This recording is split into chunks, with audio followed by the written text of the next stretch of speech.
Hello, everyone. Thank you so much for being here today.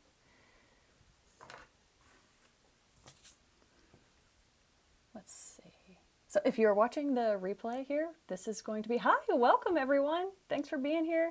If you're watching the replay, this is still going to be structured in a way that'll be relevant for you. Today we're going to talk about turning inspiration into, breaking that down into elements that you can use to create a landscape design plan. So some of y'all who are here who just joined the room, would you mind letting me know the famous question? Let me know in the chat if you can hear me okay, if you can see me, just because I'm running, I mentioned this yesterday, I'm trying this new software for live streaming. It's really cool. It's called Ecamm Live for those of you who are nerdy enough to be interested in this. There's tons of windows and settings and I am loving it. I'm loving all the features, but yeah, let me know if you can hear me. Making sure like I'm still learning. There's a bit of a learning curve with this. So if you can hear me all right, let me know in the chat. And I'm going to pull up my screen share. I'd love to hear too, where are you gardening? So that could be your location, your plant hardiness zone, for example. Also a little bit about the project that you're planning for this spring. What do you have in the works? So yesterday we talked about, hey, welcome back friends. We've got Sierra and Ellie. Let me pull up some comments here. Great. Glad y'all can hear okay. And Paula Anna, I've got some of your pictures today. We're going to take a look at that as well. Thanks for being here, you guys. So we've got some new folks here. We've got Jim. Hi, I just sent you an email not too long ago. Central Alberta, Canada. Welcome. British Columbia. This is exciting. So I'm going to keep going here. Please keep sharing as y'all join in where you're gardening. I'm going to center this a little bit more, see if that looks a bit better. Cool. Can't see, I can't look at what I'm doing and do it simultaneously. Forgive me, y'all. I'm getting obsessed. I'm on a tangent. Awesome. So yesterday we talked about breaking down visual inspiration, where to find inspiration. Inspiring pictures is mostly what we were focusing on, is what we're focusing on today as well. How to find a picture, because when you find a picture that you like, it doesn't matter if you have landscape design experience, you can kind of just look at a picture, you know that you love it when you see it without having to understand all of the elements that go into that picture. But today we are going to dive deeper into some of these elements. So even if you are a beginner, we're going to talk about how you can use information from this picture that you found yourself attracted to, how to break that down into things you can use to create a plan. So we talked about how it's good to have one picture that you prioritize as being the most accurate representation of what you're looking for. So I mentioned last time that a failing grade is when you select a soulmate picture and you're like, this is the one, except I don't like this, and I don't like that, and I don't like that. And this should be this color instead. That is not a soulmate picture. Soulmate pictures should be as close as you can find to what you're looking for. Of course, there's no such thing as a perfect picture. Nothing is going to be exactly perfect, but as close as you can get. And then having a couple supplemental pictures. If there is one or two substitutions, if you could say, well, the pathway, I would rather it was something more like this, then you have those two pictures to compare. I say about 3 pictures. And the reason I kind of cut it off at 3 is because there's also, I'm one of these people, the tendency to collect like 80 pictures and then you're just overwhelmed with information. So prioritizing, if you have those 80 photos, narrow it down to about 3, and 1 should really, really capture exactly what you're looking for in your space. And then just a refresher, something that what makes a good inspiring photo for creating a landscape design plan. If it's something that's zoomed in a little bit like this, there's some fantastic information that you can get from this photo. We could talk about colors and style and texture, and this is a focal point right here. The view that you see out a window is something we're going to talk about a little bit more today, but this is not quite the information for today's purposes. We want something that's a little bit more zoomed out, where you have a little bit more information about what's in the foreground, what's in the background, the materials, what's covering the soil, for example. How are the plantings arranged? How does it feel to be in the space? And the example I used yesterday as well, it's like if you're working with an interior designer, you want a picture of an entire room. If you just take a picture of a shelf, that's helpful. It can provide information about your style and such, but that's not enough to really get a feel for how you want to approach your project. And just a quick introduction. My name is Eve Hanlon. I'm based out of the Pacific Northwest corner of the United States. And so I teach, this is Garden Project Academy, where I teach landscape design online for do-it-yourselfers. So I don't necessarily train other professionals that I can help with some of those things, but most of my content, my courses, this is structured around somebody who is relatively new to this. Maybe you have no gardening experience or very little, or you're good at gardening and you want to learn how to create a landscape design plan for your space. So I'm a master gardener volunteer. I have been since I was 15 years old because I'm a nerd. And I'm a certified professional horticulturalist, so I passed the bar exam of plants, is what somebody described it to me as. So I'm certified. I passed that test to prove that I know things about plants. And yeah, I started doing landscape design services. I was 19. I started this just with friends, and then it grew into a bigger business. And I decided to bring this online because the thing about the landscape design projects, to make a decent living in this day and age, you have to charge a certain amount of money per hour. And landscape design is it's such a fun process. It is also a little bit time consuming. And then, visiting people's places, and the people I wanted to work with who are creative and want to take on these projects, I was able to work with them for a few hours, but then they were allocating their budget to their project. So the typical cost for a landscape design on average in the United States, it's like around $4,000 on average. This is Home Advisor. So according to Home Advisor, that's a big chunk of money that you might want to allocate toward your project. And that's when I learned about the online course industry. I was like, great, this is a great way for me to help more people plan out their projects, create something beautiful, beneficial, with the opportunity they have to do some landscaping. And if I do it online, then I can help a bunch of people all over the place.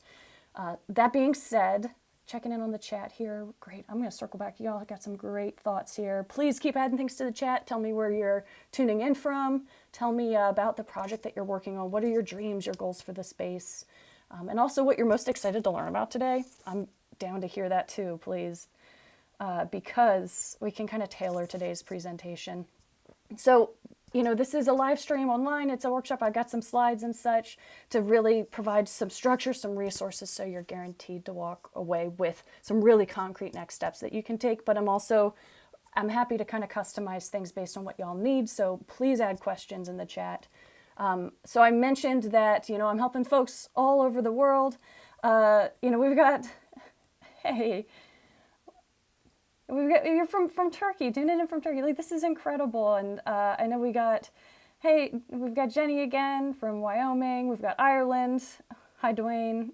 Gosh, it's so cool. So landscape design, this is something that it's very much a regionally specific subject. So I am a landscape designer in the Pacific Northwest corner of the US, but there's some landscape design best practices, just how to go about making a plan, laying out a space, the aesthetic parts of landscape design, and even just general gardening basics and best practices. These things do apply pretty much universally wherever you live. But there, of course, this is a regionally specific subject. So if you are in Washington State, west of the Cascades, Pacific Northwest area, Oregon, moving into British Columbia a little bit, I can help a little bit more with plant recommendations and such. But the idea is that I want to teach you how to find that more specific information. How do you research the best plants for a particular location? So then how to put the right plant in the right place. You are then empowered to research all of the options that are available to you in your area. And we've got folks tuning in from locally too. So so I can help with some more specifics there. And good question. Where do you start with a blank slate? Great. I'm going to start. So I'm trying a new feature today where I'm going to star some of these comments, and I'll dive really deep into answering this fully when the time is right. Perfect. So it's the last little disclaimer I want to share. I am a landscape designer, but unless I am visiting your site, sometimes I need to see things, or I need to be there in person to really get the full context of what the situation is. So I can't I'm not your landscape designer. I'm a landscape design teacher. I'm teaching you the concepts. It's always up to you to decide what's best for you and your yard, to do the research, explore the possibilities. Just because if I'm not there in person, I can't really see all of the variables, all the things that we need to take into consideration. Wonderful. I've got some great questions here. Ellie, you mentioned oldest part of your garden has been almost ruined by bird feeder, sunflower seed holes. Before you try there again, any suggestions for soil amendments? Yes, we can talk about that. I'm going to star that one as well. No worries to being late. Right on time. We're getting into the details here. Laura, you mentioned your yard wraps around the house, so it's actually broken into 4 zones. Let me move this here so I'm looking more at the camera. So it's actually broken into 4 zones. It was hard to find a soulmate picture because each zone will probably serve very different purposes for us. Yeah, that definitely makes sense. This is a very relevant question for what we're going over today. Different yards, there's going to be different areas. You know, your front yard might be a totally different set of conditions than your backyard. Then in that case, it often makes sense to break your project down. You have a landscape design plan for the front yard. You have another one for the backyard as well. You would draw those on 2 separate pieces of paper. If you have distinct regions, sometimes that can just make things so much easier. Or if there's a very distinct separation between one space and another space, maybe you would do a dense planting, you know, hedgerows or something like that, that would really close off one space from another space. And if it's easy to measure those and have them on different pieces of paper, sometimes having multiple smaller pieces of paper, it's nicer. You can run copies of this. You can draw out different versions, different drafts. The more versions of things you can quickly trace out, the better your finished design is going to be. So don't be afraid to break things down into multiple sections. And Laura, you mentioned that you want some herbs, a sensory bed for your dogs. I love designing plantings for pets and little, just making landscapes more interesting for animals, for example. There's so much stuff you can do, having things that are a little more sculptural, things that pets can kind of climb on. It's absolute blast. Fruit trees, raised beds for veggies. And dahlias. One of my little side hustles is growing dahlias. I love the dahlias. They can be higher maintenance for me in my area. You know, I have to dig them out every winter, but they're so much fun. They're worth it. So let's head back to the presentation here. Come on now. Here we go. Perfect. So we talked about finding good, inspiring pictures, introduction. And just before we really dive into the details, I just want to share kind of the agenda, the schedule, what's coming up next. If you all are interested in learning more, next free thing I have on the books is a 2-part video series, Ready, Set, Landscape Design. This is something I created last year. I'm improving it, and it'll be going out shortly. So there's a wait list for that. That's gardenprojectacademy.com/ready. Let me grab that link. And then I realized yesterday, there was one checkbox I forgot to hit. So Design Together, the waitlist. I had mentioned that I had kind of decided last minute to share the Design Together waitlist. You know, it's coming up soon. I've got some great stuff in the works there, but that page was not live. So if you're interested in joining the waitlist for that is now working. It's not the prettiest, you know, website sales page, landing page at this point. It's a bit of a draft, but it is the information there, an outline of what we're going to go over. So free 2-part video series, sign up for that. That'll go out next week. And that covers the first steps that you need to take. When you're taking on a project, you're planning a project this spring, especially if you're getting into something larger, you're redesigning your whole space as opposed to just a garden bed. Taking on a project, there are some time and money wasters, some things that you could be aware, common mistakes to avoid. I go over a list of those things. I also talk about the difference between when you hire something versus when it makes sense to do it yourself, and the pros and cons, because it's a little bit different for everyone, even just when it comes to design. I can speak to that especially because sometimes you might want to hire a landscape designer. Sometimes it might make sense for you to do it yourself. So I break down all of that, and then I'll email out part 1 first, and then the next part will come a few days later as I finalize all of that. But this is just a running start for you if you're starting a new project. Design Together, this is 6 weeks of where we meet once a week for a workshop, sort of like this, where I do a presentation. It'll be via Zoom as opposed to live streamed on YouTube or Instagram. And so it's a little bit more intimate. We can have a conversation. You can send me pictures, share pictures of what you're working on, the draft plan, and we can break things down. I can ask you questions, give you feedback along the way. So I have a course that's available all the time. It's called Design Your Own Landscape Layout. It's evergreen, I call it. I like that refers to plants too. So you can always pursue that resource. You could get a head start, take that right now. That's priced at $250 right now. And so that's 5 weeks. of just step-by-step pre-recorded how to make your own landscape design plan as a do-it-yourselfer. But every spring I do this design together. So this is more live, in-person, interactive. You get more feedback throughout the process. So once a week there's a workshop like this. There's also like an office hours type Q&A session once per week. And I add an extra week in there to really slow things down so we can kind of, if you get stuck at any point in the process, you have that extra week then to kind of get follow-up. And then we've got a little bit of buffer time then at the end in the last class to really review if you're stuck on any questions. And then I have that limited to just 50 people this year because I find that it's about the maximum that I can keep track of everybody in their yards and remember information about each space, each project as we move along. So if you're interested in that, be sure to join the wait list, and there'll be kind of a countdown to when that goes live so everybody has a fair chance to join and get a spot there. No design experience needed. You don't need to have fancy technical skills, artistic skills. You should have a desire to spend time on this though, because it's an involved process. It's not crazy, but you know, you're going to get to know your yard really well. It's pretty, you're taking measurements, right? You're researching plant possibilities. So there's a lot that you're going to learn a lot along the way. So if you're hoping to, as quickly as possible, get a landscape design, then you might want to hire a landscape designer. But if you want to learn about your space, you want to create something yourself, that's the way to go. And if you're watching from Instagram right now, I just wanted to mention, I tried to put the most important information to the center of the slide because Instagram cuts it off so it's very tall and narrow. So the most relevant information is in the center of this presentation. But if you want to watch the presentation on YouTube, let me grab the link. If you move over to YouTube, and I believe Instagram, if you watch it on just like your desktop, your laptop, your desktop computer, then you can see the whole screen. So there's that link to that YouTube video in the chat if you want to move over to YouTube. And thank you all. Every time you hit that little thumbs up, you're too kind. Every time you hit the thumbs up, I get these like little bubbles that come up across my screen and it just makes me too happy. So, hey, we've got Long Beach, Peninsula, Washington. I love Long Beach.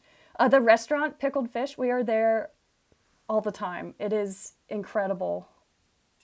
Love the area. Great. So, hello from Connecticut. Wonderful. So, just checking in with everybody in the chat. How you doing? And again, I think everybody should be able to see this if you're on Instagram. Perfect. Hey, thanks for the thumbs up. The little bubbles coming up across the screen. It's very encouraging. I'm loving this software. It's so much fun.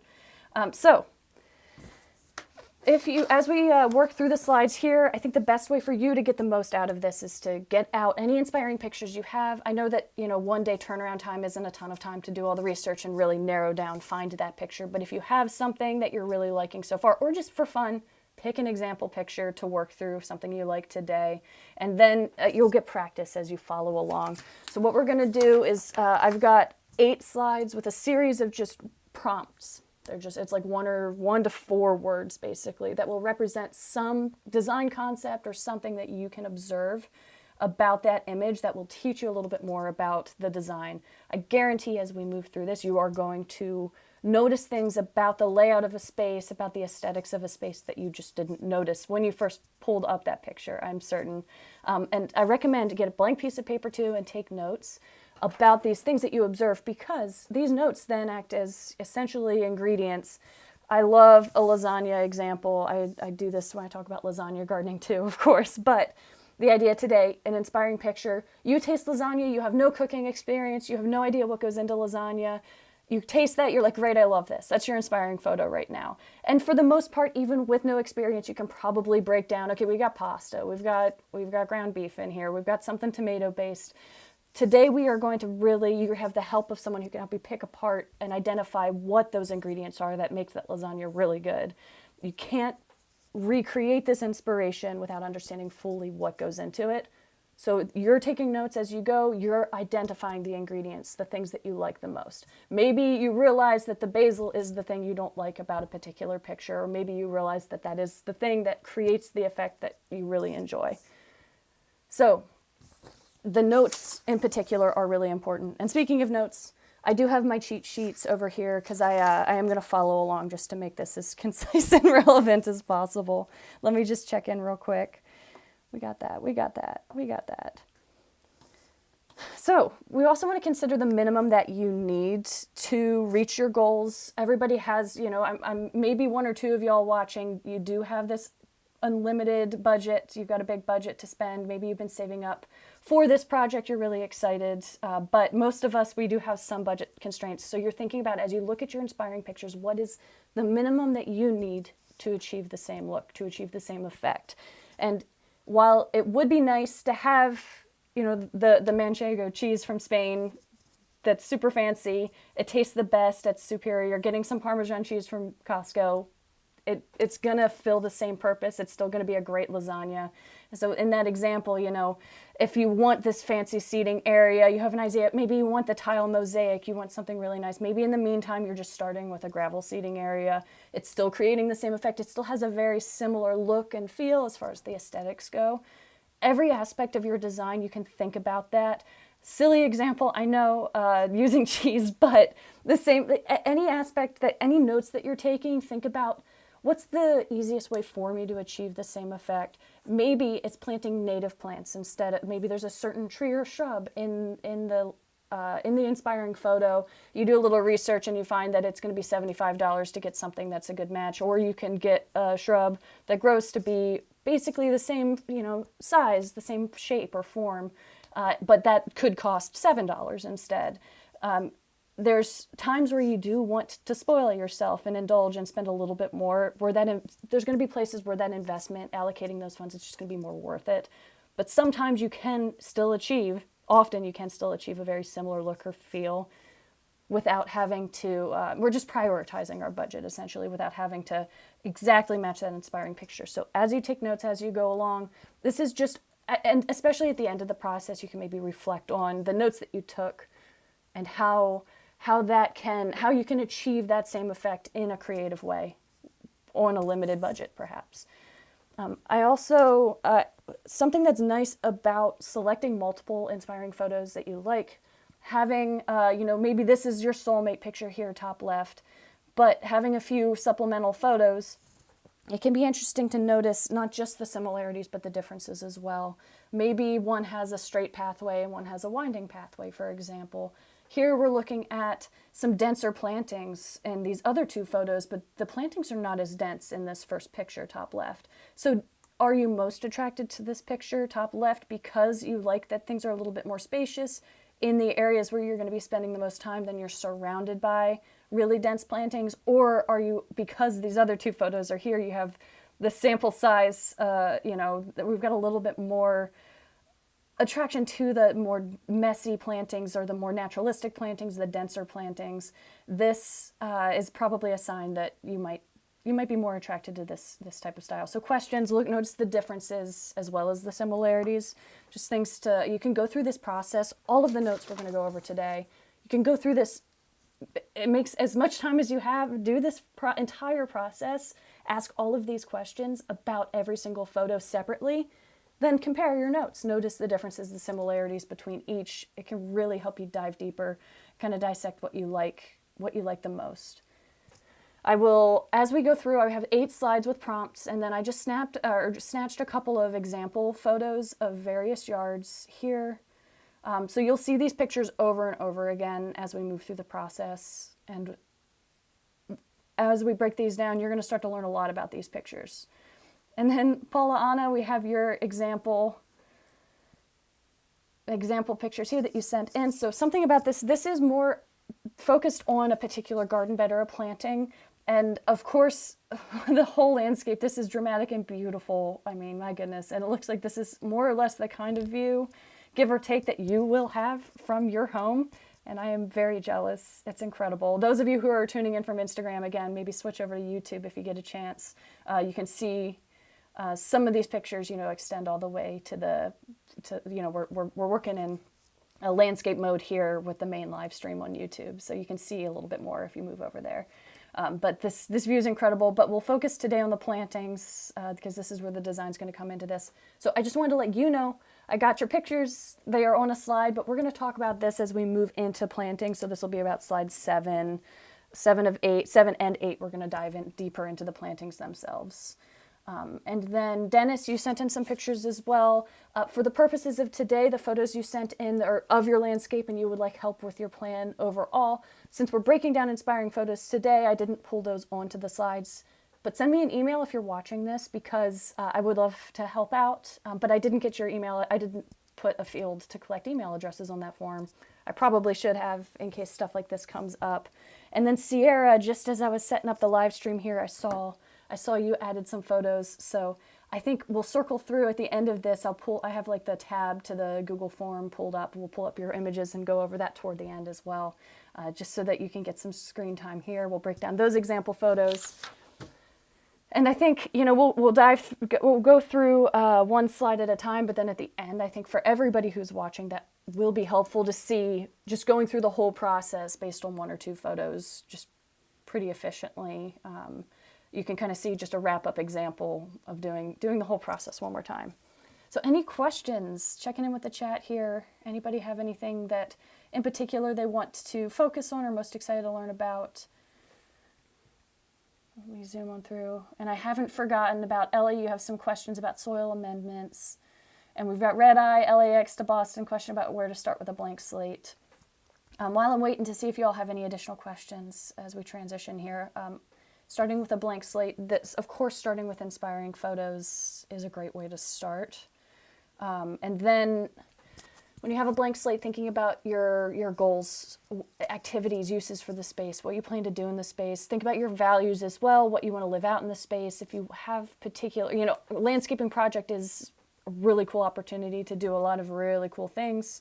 If you have any values you want to live out in the space, wildlife gardening, for example, creating food, community, there's tons of ways you can integrate that as well. So thinking about goals, activities, uses, your values, as you're articulating your ideas, starting with a site survey as well, if you have some resources to kind of guide you through that process of learning about the space, all of the things you can notice. Space should be informing the layout just as much. And I touched on this yesterday.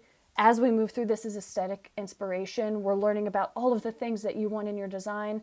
This is just half of the equation. We should also be learning about the space and what it can then do to inform the layout of the design as well. We only have, today as a live stream. There's a reason why I teach this whole process over 6 weeks, 5 weeks. Just remember that as you're doing this aesthetic part of the process, we still should be learning from the space and letting that inform the design just as much. So learning about the space, collecting inspiration, and then thinking about how you plan to use the space, and also the, activities, uses, the values you want to live out in that space are just some really great places to start. And then that can help you kind of get an idea of what needs to be on paper. So when you start drawing it out, you can prioritize things and start just brainstorming, get ideas down on paper. Start with big picture and then move into more detail from there. And yes, I think that should get you rolling here. And Ellie will. Oh, Sierra, this is a great question. I struggle to narrow it down. If you can't narrow it down, make a list of all the things you want to include in your space, a list of all the ideas. Just take some notes, get it all down on paper, and then start prioritizing, number things. If you had no choice but to put things in number order, number one being top priority for that, what you want to include in the space, and then move down. Maybe you have, 20 things that you definitely want to include in that space, but it is interesting, at a certain point you will run out of space, right? So just get everything down on paper, start prioritizing what's most important to you. If you have to rank one over another, I think it's pretty rare. If you look at two things that you want to incorporate side by side, if you had no choice but to put one over the other, you can even cut out little pieces of paper, right? Arrange these ideas, prioritize things in number order, and then as you draw things on paper, work down in order. Start at number 1, number 2. At some point you will run out of space, and then you can, I think that the space, the physical limitations of the space can make that easier to narrow things down. Of course, making a list in that way, there's going to be some things like, I want to grow food, but that could be incorporated maybe into a certain area. So I guess just arranging things is a good way of prioritizing, and then letting the design itself provide you with limitations of how much you can fit into the space. And that is a whole workshop all on its own. But that's a great question, because as someone who also has about 1 billion ideas about anything at any given moment, I could have taught this live stream today, could have ended up being about 10 hours long.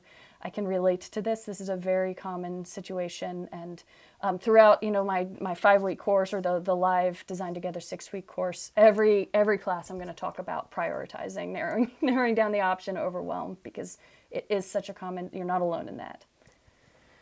So here we go. We're going to talk about, so I've got 8 slides like this.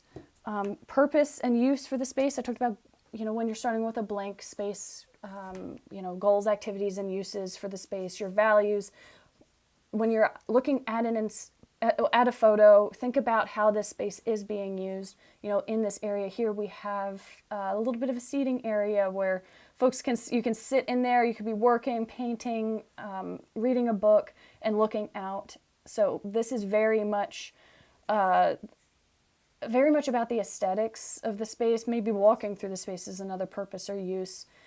It's a very much focused on this area is where you're going to be hanging out, but this is the activities regarding this space. Maybe you could have a chair where you're moving that around and sitting down, but this is not a space that has a lot of activities associated with it. Now, if we look at this example here, we have fruit trees. These are espalier apple trees. They're pruning and training these apple trees to grow to be certain shapes. So they're also so these are on dwarf rootstocks, right? They stay a little bit smaller. These are really labor intensive as far as growing fruit goes.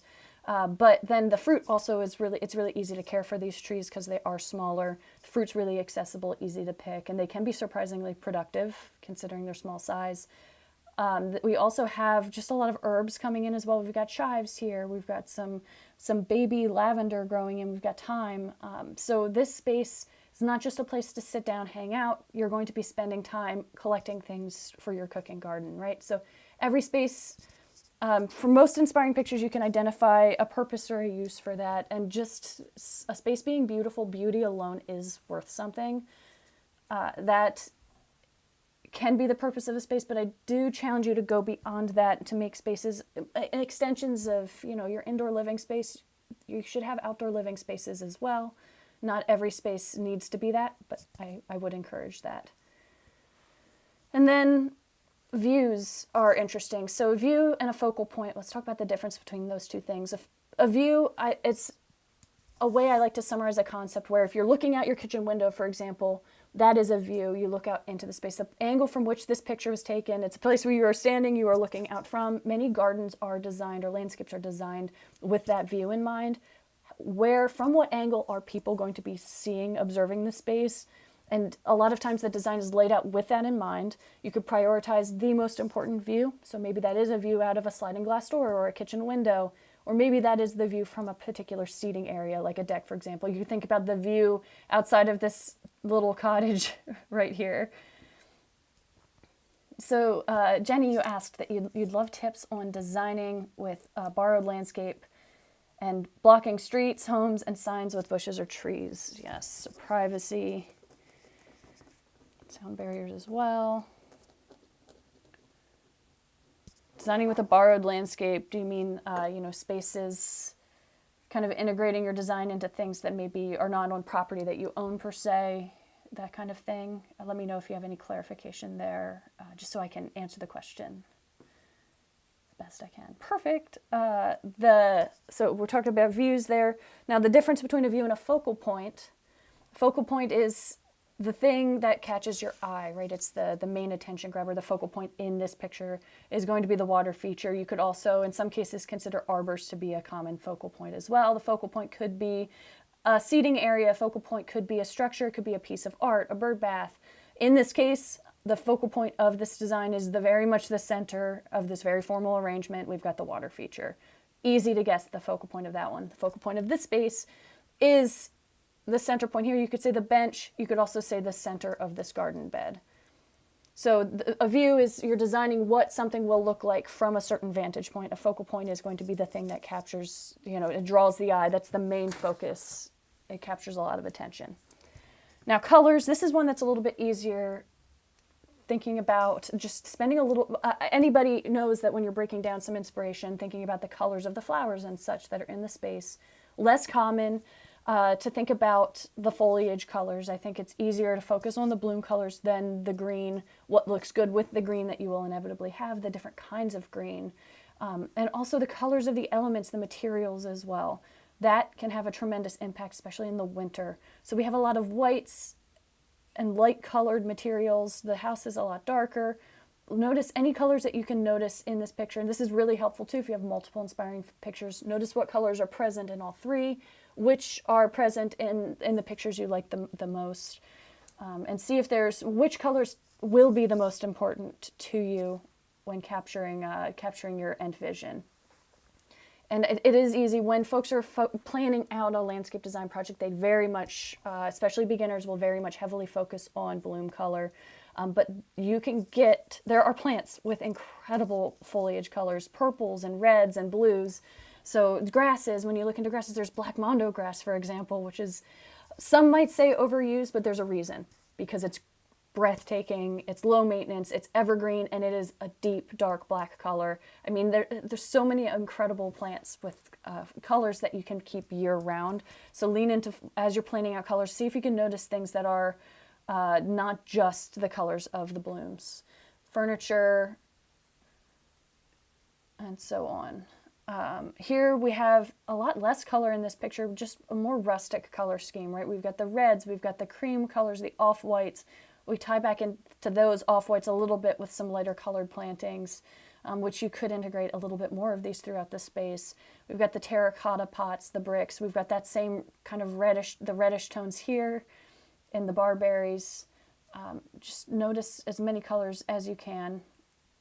Pinch points are interesting. This talks about flow, and this is a landscape design concept I don't want to dive into all the way today, but the flow of a landscape design, how quickly or slowly energy just visually moves through the space. So if you think about how this arbor right here, it's kind of like there's this narrowing of the space, it opens up, and then it narrows again, probably from the vantage point where this picture is taken. So a pinch point is just a space that separates maybe one room or one main space from another space. So you could consider the doors and the opening in the hedges here. There's a little bit of a pathway here that leads to these doors. You could consider that a pinch point, right? And this is a room, and then this is a room. This lawn back here is a room. The pinch points are like that transition in between where the space narrows and opens up again. It's one of those more abstract concepts or terms, but it is cool to realize that's how you can create separation between one space and another. It doesn't have to be quite as distinct or heavy as, having a very narrow hedgerow or a narrow arbor that you have to pass through. But you can think about this space as well. There's going to be a pinch point here, assuming that this garden bed does continue to be, it's like a giant plus sign. That could be the pinch point that opens up into this room, essentially. Great, and we got a follow-up question related to Jennifer's question here. Got Rahana. Borrowed landscape as being trees or other good features in neighbors' gardens that can be seen from my garden. Yes, borrowed elements. And Jennifer, if you have Jenny, if you have anything else to add to that, definitely let me know. So tips on designing with that in mind. That can be tricky just because these things are present, they are there, but at the same time you can't always rely on them being there. So it can be really a creative challenge to integrate them while also trying to stagger plantings, for example, in case someone eventually were to come and remove some of these trees. Having a plan, if that were to happen, that can be sort of an interesting particular strategy. Look at when we do like a site survey, for example, I'd recommend don't just inventory the things that are inside of your yard. Take some notes on the perimeter of your base map, right? Your drawing of the space that you're sketching out. Take some notes along the perimeter of where those things are present, where they're located, and the angles from which you can see these elements. I'd like to do that just on the margins of the map because then as you're drawing elements in there, you have that reminder as you're drawing things out. You can incorporate them. but they're not necessarily a part of your design. As you have that information without being overwhelmed by that. It's a very simple way of keeping track of that as throughout the design process. So cool! I got a little thumbs up bubble that just that just showed up. So I hope that helps you all get rolling with that. It is a challenge in particular. So dramatic entrances are very similar to pinch points, but this is where we're tying in a little bit more emotion into the experience. It depends on the space. There are some that's the secret garden effect, right? Where you have like a gate. It's really closed in and you pass through this gate, or a hedgerow, right? And an opening in the fence, and then you're in a totally different space.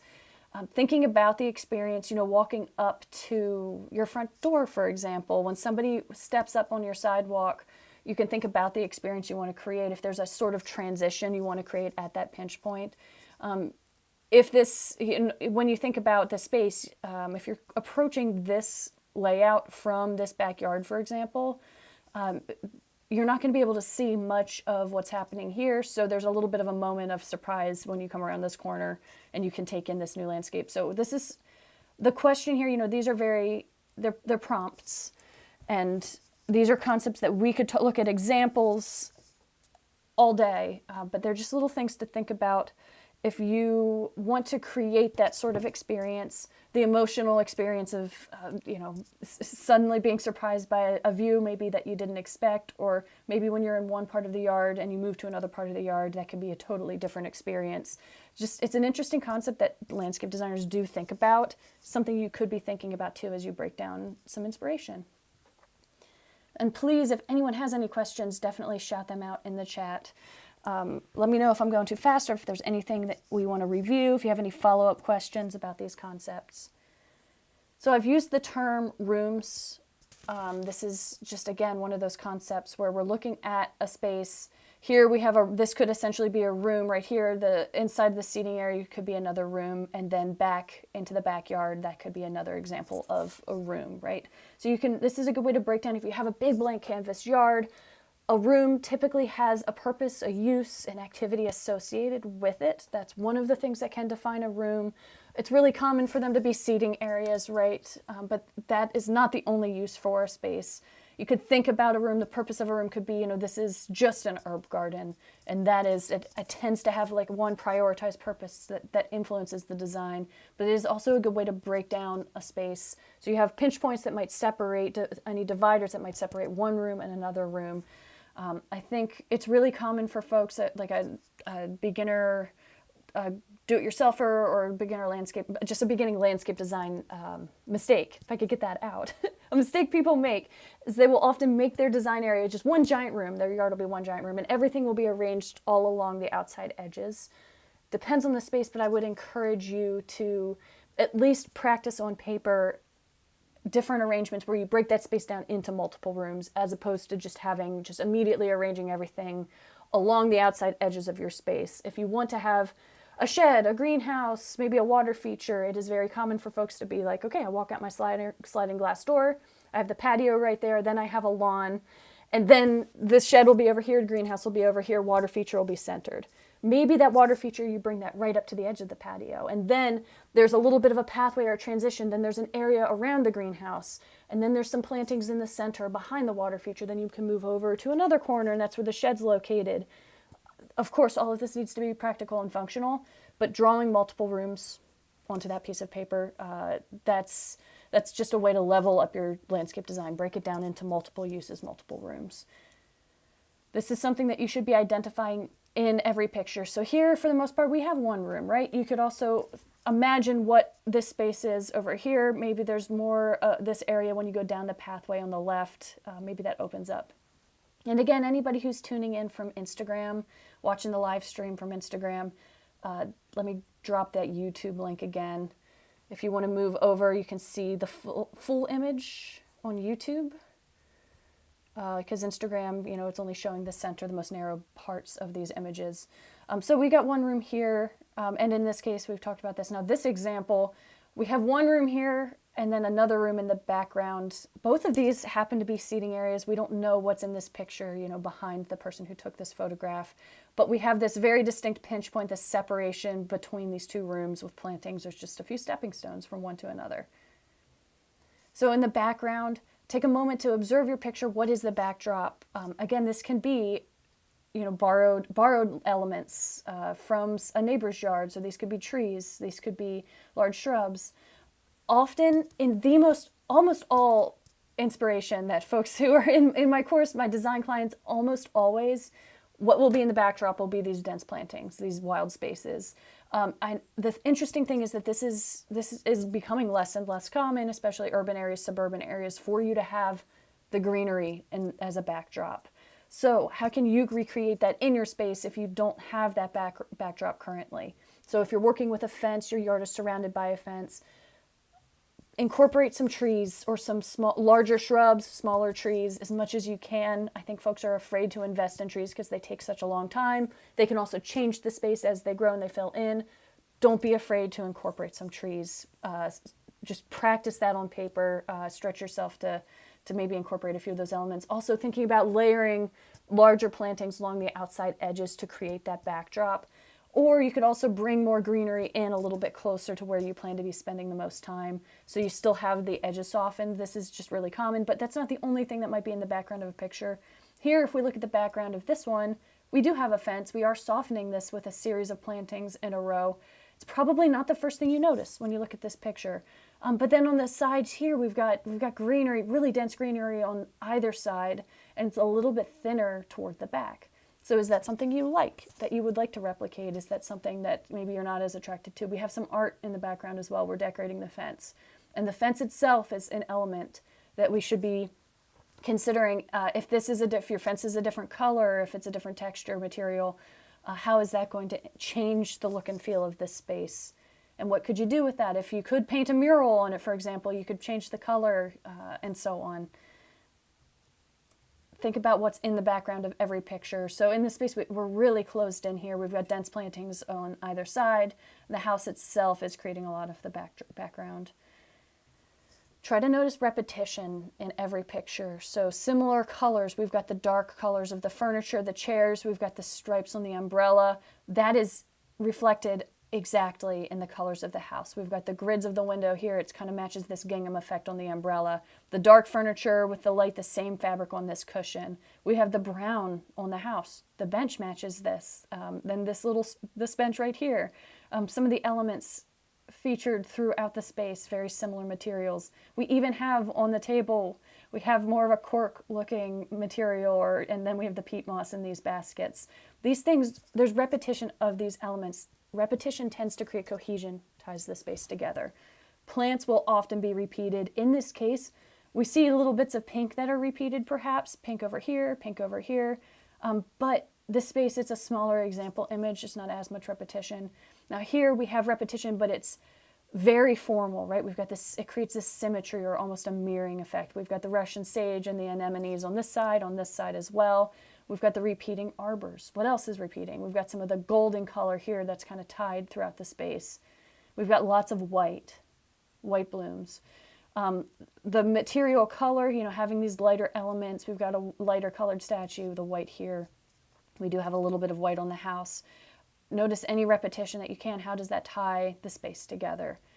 And here we have the repeating trees, for example. Any other repetition you might notice? There's not as much. We've got the very consistent looking furniture and a very similar cushion color over here. None of this is groundbreaking, revolutionary, but noticing where things are repeating, this can, the same brick color over here, same paver color, stepping stones. It's something you should notice, because if you have too much repetition, then things become boring, right? That can also sometimes make a space look a little bit more formal. Maybe that's what you want. Maybe that's not what you want. Too little repetition, then things start to look really busy. So this is something, it's simple. You can notice this. Take a little bit of time to really pay attention to it. We've got the repeating grasses here. This is creating just kind of a little bit more of a visual resting area through this space, because it's just a consistent material. It's less busy, right? It's really fascinating how these little things can influence the look and feel of your final landscape design. So definition, separation. In a more formal space, you'll have neater edges, cleaner lines. This elicits more of a sense of control, right? Neatness. This is something that that sense of control, there's reasons why this is more popular in certain landscaping styles, especially in, here in the United States, the type of landscaping that is considered superior, just most common for whatever reason. There are reasons, but that sense of control, that neatness, that is something that that is very, very popular.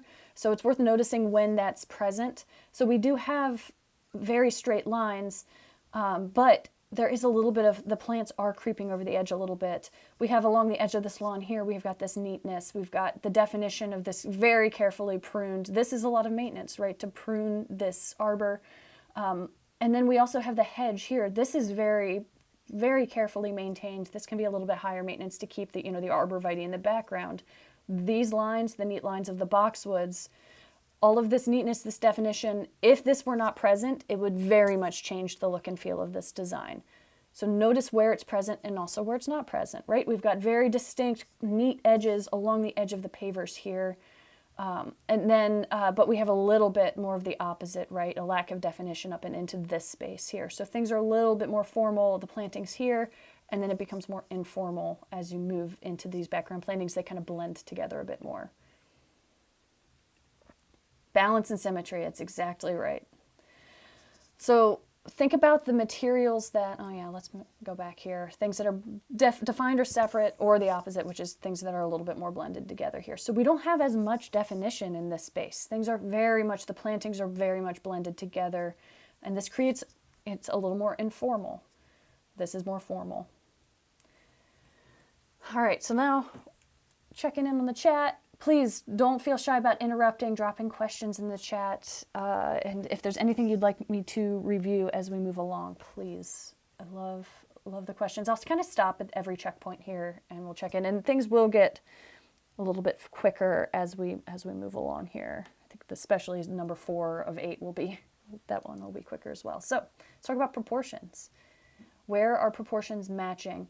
So something that's interesting, is really common for folks, landscape designers, to match proportions, or to think about proportions of some elements, how they relate to others. So a patio, for example, a seating area, it's either it'll be 1/3 or 2/3 the proportion of the house, or it'll be a perfect match, right? It'll be the exact height of the house, the structure, then the seating area will be an exact match of that, or it'll be 1/3, 2/3 of that. So these are just really common proportions that you'll find. Something that you should notice, different proportions will create different effects in a landscape design. So just observe, what do you see as something, is this garden bed, for example, we've kind of have this space broken up into thirds. If you know a little bit more about what's on this side, we got 1/3, 1/3, 1/3 here. What proportions do you see? You can also think about the density of the plantings here. This space, we got 2/3 plantings that go about 2/3 of the way through the space here, but then they're about 1/3 of the space if you think about, what's right behind this chair, the density of that. Just really interesting. Rule of thirds is something that's really, really common in photography. It's common in design, just in general. It's something that's very aesthetically pleasing.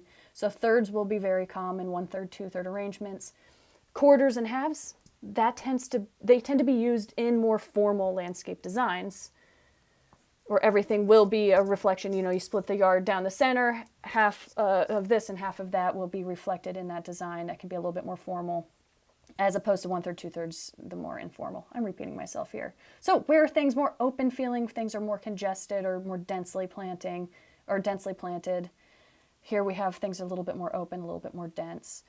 Busy versus boring is very similar, right? When we have that neatness, where are things a little bit lighter feeling? So thinking about the weight or mass and void is another landscape design concept. So where plantings tend to be the heavier parts of a design, and then when you have an area like a lawn or seating area, that tends to be the void, right? The lighter area, things that tend to fade into the background, as opposed to the things that visually kind of jump out at you.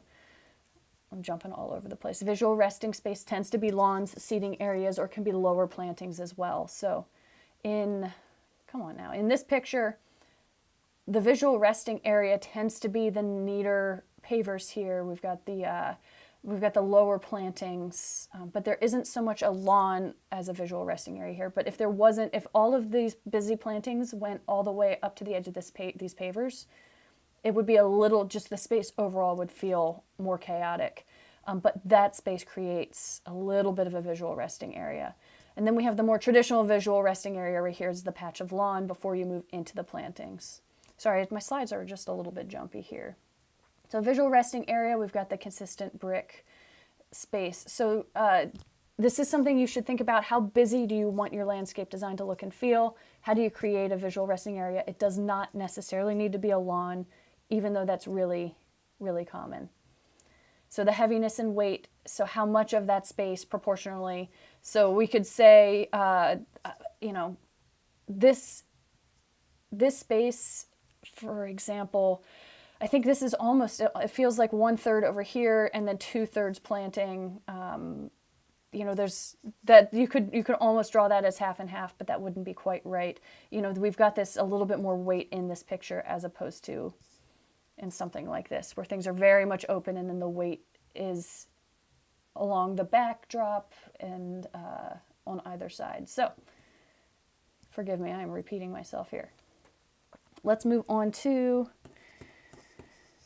lines, shapes, symmetry or irregularity. So this space is symmetrical, so you draw a line down the center, there's a mirrored reflection, we've got matching containers on either side. Theoretically, there's also a fourth one in this other corner here. So notice in your image where there is symmetry, where there is not. So the symmetry, of course, is an element in more formal feeling spaces. So you can design any landscape design style. You could take a cottage style garden. They tend to be more informal, but that's a way of describing a particular style. So something being more modern or traditional, something being more formal or informal, those are terms that you can use to describe any landscape design style. So if you're looking for more of an informal cottage style, more informal traditional cottage style, you could also take a cottage style. At some point, it doesn't feel much like a cottage style landscape design, right? If you take it too formal or too neat. But these are ways that you can describe, a certain level of how formal do you want something to be, or how informal do you want a certain style to be. So I just want to mention that these are terms used to describe styles. They are not styles necessarily. Just keep that in mind. So we also have diagonal orientations, which are a fantastic trick, especially in smaller spaces, or if you have a bigger space and you've broken that up into smaller rooms. When you put something at a diagonal or a 45-degree angle, that can make the space look and feel larger. So this is not, we've got, imagine a rectangular yard here. This is very much in 90-degree angles. Things are placed, arranged horizontally, perhaps, or vertically, depending on the length and width of the space. But here we have a space that's turned at an angle. So if you imagine if this lawn was maybe a little bit bigger and it was just a rectangle here, it would not make the space would feel a little bit smaller than at this, maybe the same exact size lawn turned at a 45-degree angle like this.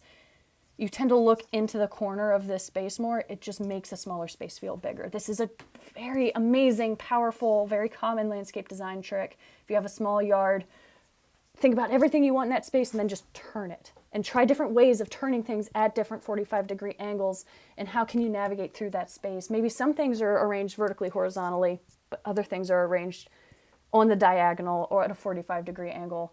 It's really cool, something to notice. So the horizontal arrangements, vertical arrangements, of course, we were thinking length and width. Sometimes spaces, this is a way that you can brainstorm the layout of your yard by placing things. If you have a long and skinny yard or a short and wide yard, if you have a really wide yard, you can arrange things where you have a little bit more vertical in that space. If you have a long and skinny yard, you want to do more horizontal arrangements in that space. It's something that's a little bit trickier to notice when you're just looking at a picture, but still something I want to, because you can't see how does the layout of the space fit into the entire yard? What's the shape of the whole yard? You can't see beyond this picture. But something, if you can notice that, something that's worth being aware of.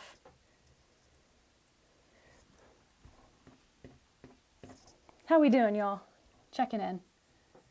Ooh, we got a question about 4 coral knockout roses along a white fence. They didn't grow evenly as the fence runs from north to south.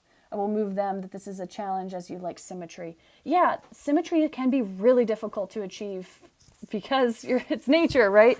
Things are alive, and there can be differences from one place to another. So you can, in this example here, having containers, even if these containers had slightly different plants in them, just the fact that there are 4 containers, for example, this can create a little bit more symmetry in a space, right? Because you have a repeating element that can tie the space together that's not alive. So you can play with some of the more, some not alive things as well, some art or some structure or any other, maybe the layout of your space creates a little bit more symmetry, and then you can have a more organic look and feel with the plantings and the things that are alive, and there can be more variables. I hope that helps. Definitely a challenge, though. I encourage folks, if you're planting, privacy plantings, I am very much a fan of encouraging folks to do a backdrop like this where you have some larger plantings in the background, but it's not all the same plant, as opposed to the row of arborvitae or the hedgerow. So you see here, we've got a mix of all kinds of things that have been put together to create a hedgerow. If you are someone who wants that row of perfect trees, it can be so difficult. The soil can be slightly different. The light conditions can change slightly as you move from one end of the yard to the other. When you're just as a designer, if you can incorporate, if you can do just layered, denser plantings with a mix of things and still create a very consistent look and feel, that is always ideal, to have a little bit more diversity. Because if you plant a row of trees, I guarantee one's not going to grow as fast as the other trees. Maybe one will die, and you'll have a gap in your pattern when you're trying to create perfect, formal arrangements. I personally tend to avoid situations like boxwood can be so finicky in my area in general, but when you have these 4 plants, if something happens, if there's a dead spot on one of these 4 boxwoods, it affects the whole look and feel of the space. This is very common for people to go for this, and generally people will be very successful. But let's say we put 4 containers, at every corner here instead of doing the 4 boxwood shrubs. And then the maintenance of this, of course, having 4 containers, you could create a very similar symmetrical effect. And then if one of the things in the containers dies, then maybe you gift the other 3 to somebody else. Or maybe you do 2 that match and then 2 that don't match, for example, and then replant, Just some interesting strategies when you're working with living things.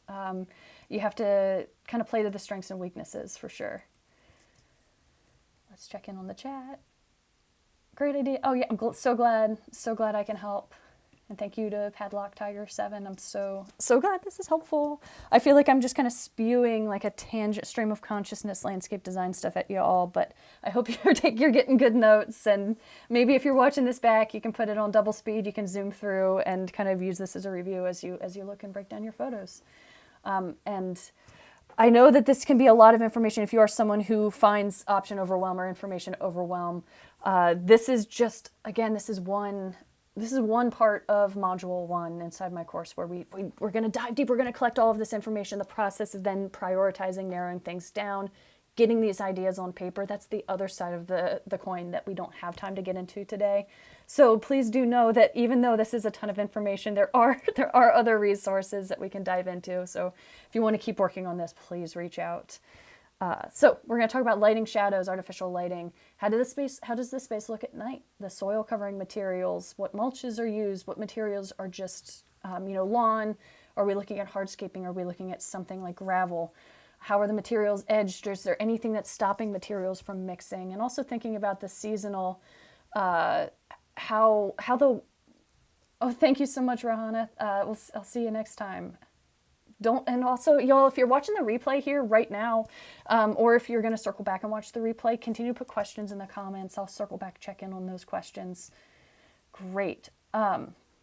So thinking about, what happens if you live in an area where it gets pretty snowy or icy. What are the materials going to be like during that time of year? If you need to shovel snow, for example, what's that going to be like? So yeah, let's talk more about weather. So for me, I live in the Pacific Northwest. It is a very rainy climate, and any outdoor seating area, if it's going to be practical, functional for most of the year, having some sort of cover from the rain is just realistic, so that you can be outside spending time in that space. So we do have an umbrella here that's going to create a little bit of shade from the hot sun. So maybe just think about all the weather extremes that you experience in your climate, and how can you make this space more comfortable. Or if something was taken away, would it make the space a little bit less comfortable as well?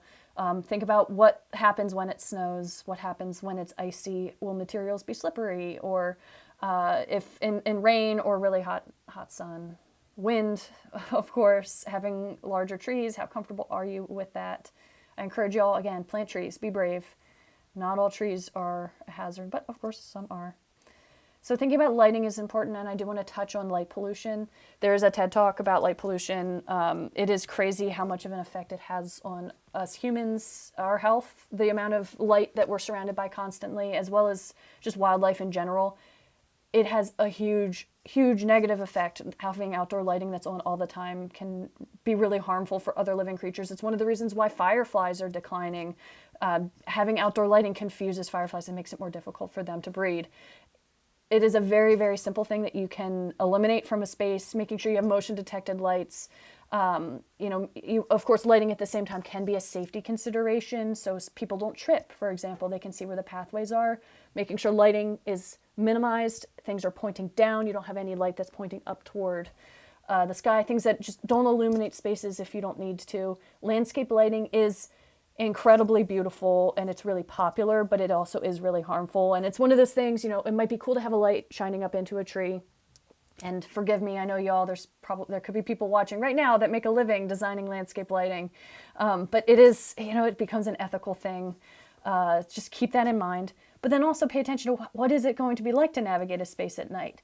Maybe this seating area, for example, there's no way that this would be comfortable to spend time in at night. Maybe there could be some solar lights or some things that you incorporate into this space or have the option to bring in and out. Things that you turn on and off are wonderful. So you turn things on when you are outside, you're entertaining, you're spending time in this space. That can create an incredibly comfortable feel. It can be the difference between using a space or not using a space. Especially in the evenings, y'all, we work jobs and then we want to come home. If we're not going to spend time out in a seating area like this, if you can't see what's going on. So think about lighting where it is present in the pictures, if you can spot it, and also where it is not. Think about the heat of the sun, where the angles of the sun, if it's going to be comfortable to spend time in these areas. On a sunny day, you can create shade in really creative ways. You can plan on future shade by investing in plantings and so on. Mulch, soil covering. The soil should never just be bare or exposed. Maybe if you live in a more arid climate, this might not be that big of a deal. It could be a little bit different. Oh yes, and Betty, you mentioned light doesn't need to be on at night either. Exactly. Get things that you turn on and off. Turn things on when you're out spending time in things. Lighting can also attract bugs when you're sitting outside. That can be annoying. Yes, definitely great tips, things to keep in mind. I just wanted to shout that out. Soil should never be exposed. Anytime you have a garden bed, even if you want a really dense planting where eventually you don't see any mulch, when that garden is first installed, you will need to use mulch. If you live in an area where there will be weeds, again, some arid climates can be an exception to this, but if you live in a space where there will be weeds, you need mulch. Mulch is healthy for plants. It reduces the amount of water you need to use. It makes for a more consistent soil temperature. Your plants will grow better. So you have to think about which mulch material that you want to use regardless. And I do have some great mulch resources if you go to my Garden Project Academy's blog. So gardenprojectacademy.com/blog. I'll drop that link. Let me put it to do, drop link below. Let me just, if y'all are cool, I'll grab that right now. So here's the website, blog. Best mulch material. I have how to calculate how much mulch you need to order for a landscaping process. So I have a breakdown of just various mulch materials, the bad ones, the ones you shouldn't use, the good ones, some of my favorites. I'll put that in the chat right now. And I'll be sure to put that in the description below this video. For y'all who are watching the replay, it'll be below the YouTube video in that description. So back to our slideshow. Then identify also if you have hardscaping that's not permeable, water is going to run off of this space as opposed to a gravel pathway in certain spaces. So we have a lot of impermeable hardscaping, I think, in all these examples. Think about also if you have a gravel pathway and then you have mulch garden beds, those materials are going to be mixing. If you have the plantings that are kind of growing up and over the edge of a gravel pathway, I wish I had an example picture of that. That's an example of something where, maybe it doesn't matter if materials mix, but if you really want a very neat edge to one material to another, look at your inspiring photo. Think about how lawn is going to grow and creep onto these spaces. If you have this impermeable hardscaping, it is possible over time for lawn to kind of grow and creep up over the edge of these things, but it happens slowly. But if you have a garden bed or gravel, you might have to spend a little bit of time making sure you have a Victorian trench or some very distinctly like an edge to that lawn that you can maintain. That will be a maintenance activity. There's like metal, plastic edging that you can install to separate materials. But personally, I think it still is, lawn can grow over or through some of these materials sometimes, and they still sometimes need to be maintained a little bit. Having brick edges along the edge of a lawn, for example, where it's set level with the lawn, so you can run your mower over that, no problem. That could be a great solution. Like this example right here, that makes it pretty easy to mow around the edge of this lawn. We've got a very neat, distinct border. One is not necessarily better than the other. I think where materials mix, that can be a maintenance consideration no matter what. Just think about that. In this situation, right, we might need to, on the bottom left, we're thinking about the mulch here. That could be spilling onto the patio, for example, but as long as you keep the levels right, that's not going to be a consideration. Just think about how materials mix and any edging that you might choose to install, or just look at the edges, because that does have a huge impact on maintenance. It also has a huge, again, we're talking about the definition, the lines, clean lines in a landscape design, the shapes. And I guess that is something I skipped over a little bit, talking about lines and shapes. We've got circles here. We've got, this is a long, skinny diagonal. We've got squares. Notice shapes in the plantings as well. This is more of an informal round, but we have some very formal round shapes here. We've got the roundness of the wire back here. We've got, this is all very much square, but when we turn the orientation to this, we get more of a diamond effect. Shapes are, especially when you're drawing things out on paper, shapes are going to be really important. When you have more curves or more informal shapes, of course, that leans into a more informal landscape design as opposed to more traditional shapes that you can identify and name. You have an octagon, for example, or a hexagon. That's going to be more symmetrical. That's going to be more formal. So there, quick review of lines and shapes. The weather impact, we talked about edging, materials, how they mix, what's covering the soil, and just in general, a common beginner landscape design mistake is to just, there should never be any space on your paper that's just nothing. It should be either a lawn area, ground covers. If you're establishing ground covers, that starts out as a mulch area until those ground covers fill in, right? If you have like something that's seeded like a lawn or a wildflower mix that comes up very quickly, then you might not need that mulch. But anything else, little ground cover plants that need to fill in, you're going to need mulch at some point. So you're going to need to think about, if that mulch backs up to gravel, how are those materials mix, or how are those materials going to mix? So ton of information there. This is huge considerations as you're planning out your landscape design, because there's no such thing as just blank area, and filling in lawn here, there, in random spaces, that can create a lot of maintenance as well. So notice the different materials in a space. We've got the hardscaping, we've got this interesting wooden texture here. We've kind of touched on this when you look for repetition, right? We've got the wicker, we've got something a little bit glossier here. We've got the ceramic, we've got the texture of the brick, we've got the wood in the background. Notice as many materials similar to the colors exercise, right? But a little bit different.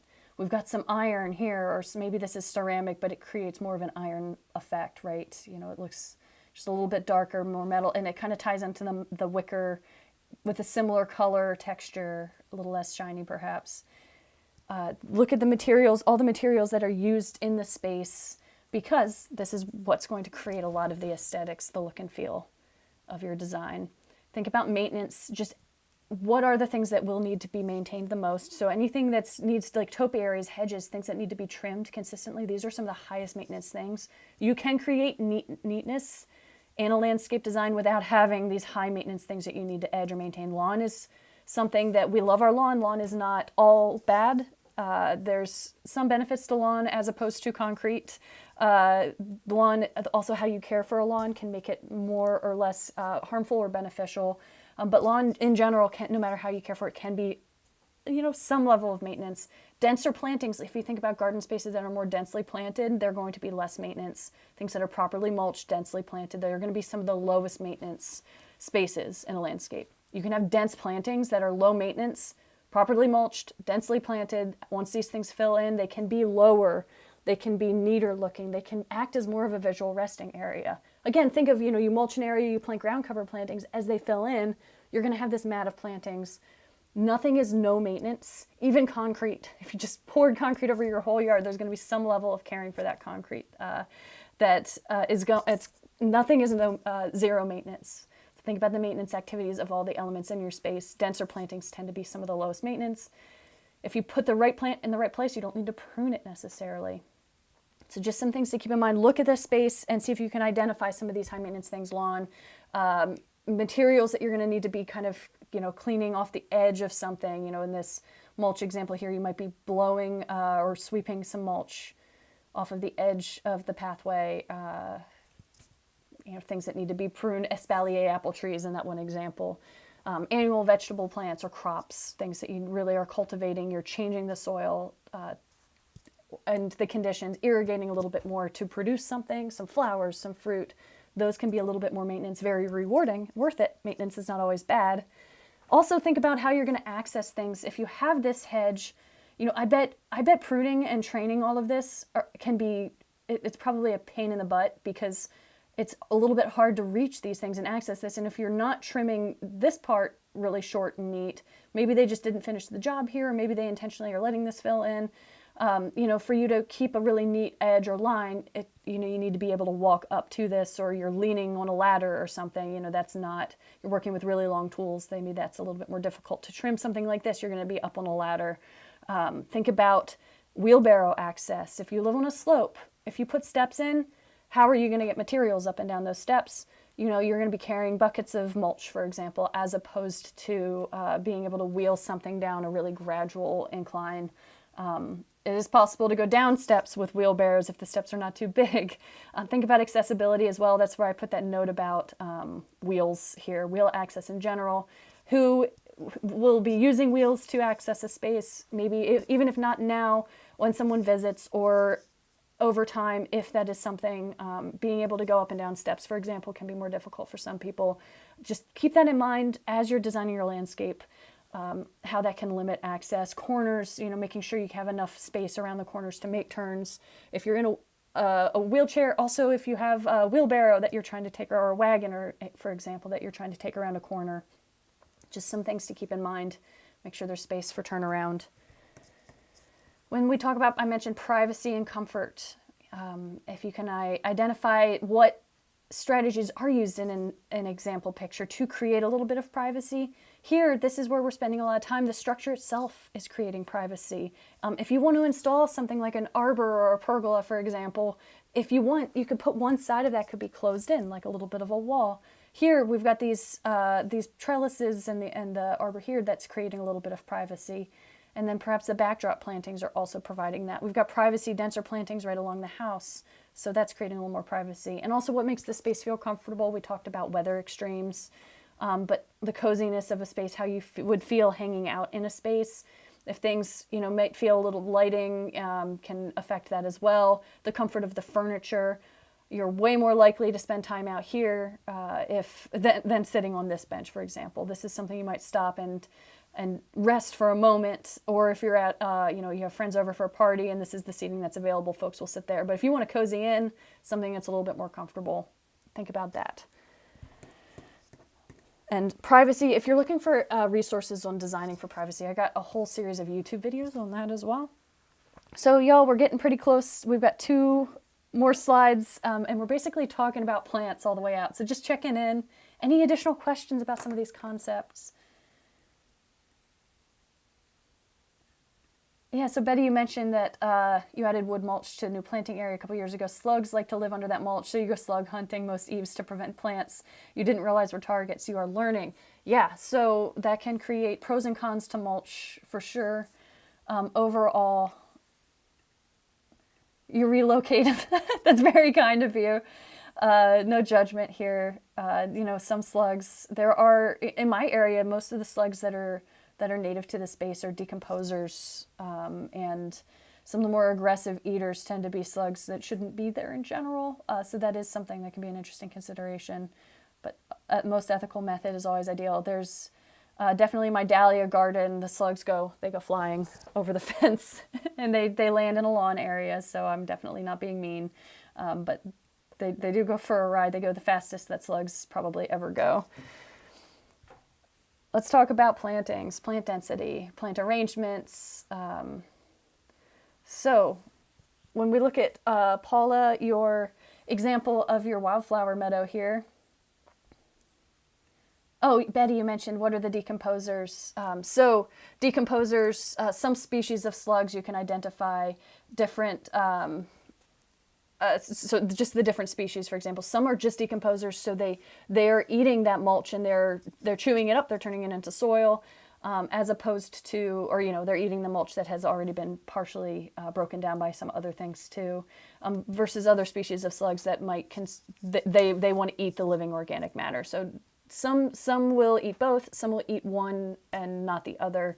And in my neck of the woods, typically the slugs that are native to the area are almost exclusively decomposers, as opposed to the ones that are really aggressively eating plants. Now, some can be a little bit more like generalists, but it's just interesting. If you want to learn more about the particular slugs you're dealing with, that can be fascinating. For some, I feel like slugs might not be the most exciting topic for all of us, but I think y'all are in good company here. I'll talk about mulch all day. I'll talk about slugs. So plant density in various landscapes. Here we have very dense plantings. Here's an example of dense plantings that are very short. Here we have a little bit more, you can have density.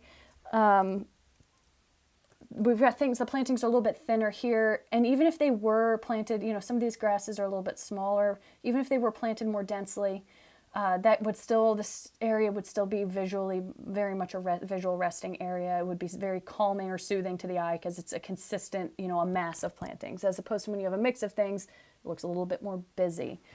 So notice the density of the plantings. I mentioned the denser the plantings, the more you're covering the soil, the less you need. So you have to mulch everything initially when you plant it, right? But then as plants fill in, the plants themselves are covering the soil. The mulch, they're creating a natural mulch, essentially. They're preventing weeds. So letting plants have branches all the way to the ground, having denser plantings, that is going to decrease the maintenance of your space. Here we have very dense plantings, yet we still have a very formal arrangement. We've got very little gaps. Some people like plantings where you can see mulch. That's just the aesthetics, the look and feel that you like. Take a look at your inspiring picture and just see how dense are the plantings overall. So the mixes of plants, how our plants are arranged in the space, we have very much random, though we do have repetition, right? That's tying things together. Here we have plants that are more mixed up over here. Things look a little bit busier, but we have things that are less mixed up, right? Look at the arrangement of things. General plant types. So if you don't have as much gardening experience, it could be more difficult for you to, I can look at this and I can identify these plants, but if you are more new to this, you can identify, okay, we've got some glossy dark evergreen leaves, or dark leaves. There's a good chance that this is evergreen and it stays green in the winter. Now these things look a little bit more like herbaceous perennials, right? So these are plants that probably come up and they grow, they flower, and then they go dormant. These shrubs, they look like something that may or may not keep their leaves in the winter. This one probably, right? So you can kind of gut check, what's going to be here in the winter, what is not. Just notice the various plant types. We've got deciduous trees that drop their leaves. This is probably evergreen. We've got conifers, we've got herbs. Just notice the general categories. Even if you can't identify plants, this is you breaking this picture down into ingredients. If you live in a totally different climate, then maybe you are not able to plant the pictures that are present, or plant the things that are present in this picture. You'll be making substitutions that have a similar, they achieve a similar thing. Just identifying the category in general. If you are to recreate this in your space, what do you need? We've got something growing up this fence. This could be a vine instead, perhaps, even though this is technically an apple tree. Just break this down into elements that you could recreate. General plant types, that's what it means. And then look at the shape, of course. We talked about shapes in general, but the shape and form, how is a tree growing? This one has a very round effect. This is a very informal shape. We've got the more upright blooms here as opposed to something that might creep along the ground over here. Shape and form, we've got spikiness over here. We've got gentler textures over here. Height and width. Plants all have a mature size that they grow to. generally an estimate, but that's how you know when you're putting a plant in the right place. Can it grow all the way up to its mature size and live out its life in that space? That's proper plant selection, making sure that you have the room for that plant to grow up. That's how you don't have to prune a plant. When you have a space, if you just let these boxwoods go, they would get really big, potentially really big. So you have the maintenance of pruning and maintaining these. Height and width, just notice the taller plants, the shorter plants, their sizes, and also the biggest plants, the oldest plants. See if you can estimate the ones that have been there the longest. Those can be the things you plant first. And here we've got all of the plantings here are very similar age. Of course, we do have occasional larger trees that are going to create, even in this picture here, to create a similar effect, you're going to want every now and then to have something that's a little bit bigger, a little bit older. Let's see. So this, we are on our last slide here now. We're going to talk about least important plants, most important plants. Kind of touched on texture a little bit. Oldest and youngest, we've talked about winter interest a little bit. Some of these, there's overlaps, and I just kind of get rolling here, and I kind of zoom through. But when you think about the most important plants, if you are trying to recreate a look and feel, you've got, in both of these pictures, we've got a yellow, we've got whites, we've got pinks, and we've got purples. And then, some of the things that are mixed in, we've got little bits of reds in both pictures. But maybe the red, is that red important? Is that not important? What are the most important plantings in a landscape?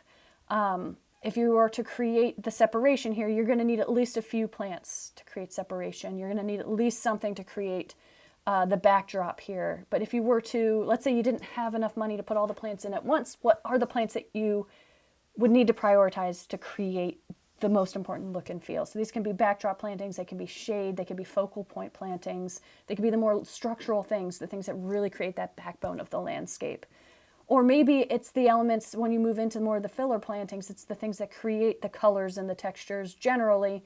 Like if you had to prioritize, you had to take some of these plants out of here while still creating a similar effect, what would you subtract before you start to lose that look and feel that you are so attracted to? Textures, of course, we've got upright, we've got things that are a little bit softer, things that are a little sharper. So we have a lot of very mixed deciduous in here. I think this one has a great example. We've got softer leaves, we've got glossy leaves here, we've got some grasses, we've got the spikes.